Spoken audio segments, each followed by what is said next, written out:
Since he was 14 years old, Robert A. Sedler knew he wanted to become a lawyer. This early aspiration culminated in more than 50 years of experience as an accomplished legal professional and educator, as well as being honored with the title of Distinguished Law Professor at Wayne State University, which he has held since 2000.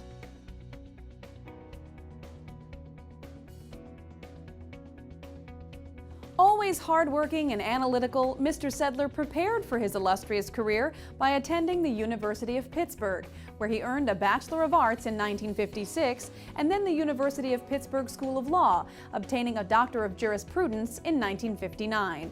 He sought the guidance of many professors at law school whom he regarded as mentors. Upon graduating, he was admitted to practice law by the District of Columbia Bar and was hired by St. Louis University as an assistant professor of law turned associate professor of law between 1961 and 1965.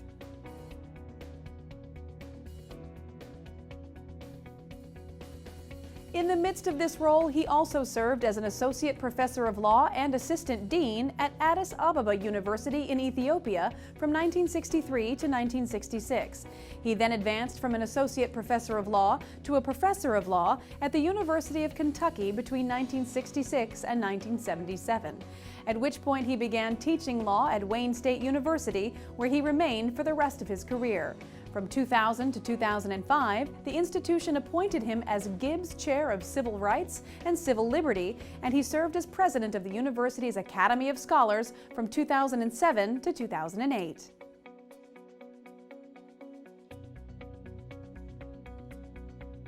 Mr. Sedler's legal impact resonated outside of the lecture hall too. Beginning in the 1960s, he worked with and assisted the American Civil Liberties Union in Kentucky, ultimately becoming the organization's general counsel up until 1975. During this time, he opposed racial segregation and all the challenges to the First Amendment. It was also when he was involved in a school desegregation case within Louisville and Jefferson County in Kentucky. In 1972, he litigated a similar case in Lexington. The result of these two cases contributed greatly to these specific areas being among the most integrated districts in the nation.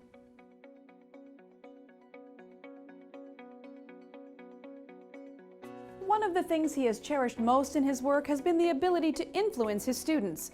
In 2011, a former student of his, who later became the Attorney General of Michigan, Dana Nessel, came to him for advice in helping a lesbian couple adopt one another's children, which was not possible in Michigan at the time. This eventually led to the case of DeBoer versus Snyder, which challenged Michigan's ban on adoption by same-sex couples. And in 2015, the Supreme Court voted to strike down the state's ban. Ms. Nessel's effort in the case propelled her to the office of Attorney General in 2018, at which point Mr. Sedler was chosen as her Special Assistant Attorney General. This rank allowed him to issue legal advice to her and the office.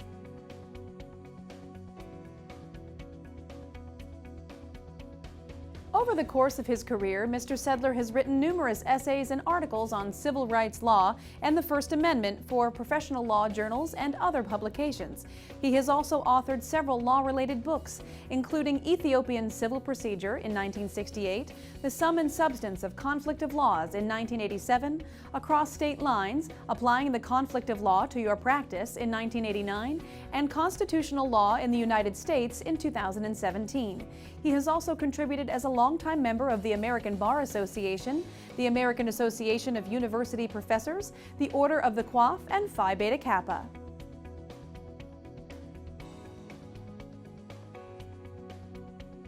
In light of his exceptional accomplishments, Mr. Sedler has been bestowed with several awards and accolades, including the Bernard Gottfried Bill of Rights Day Award by the Metropolitan Detroit branch of the American Civil Liberties Union, the Champion of Justice Award by the State Bar of Michigan, the John W. Reed Michigan Lawyer Legacy Award, and most recently in 2019, the Champion of Justice Award by the Michigan Association for Justice.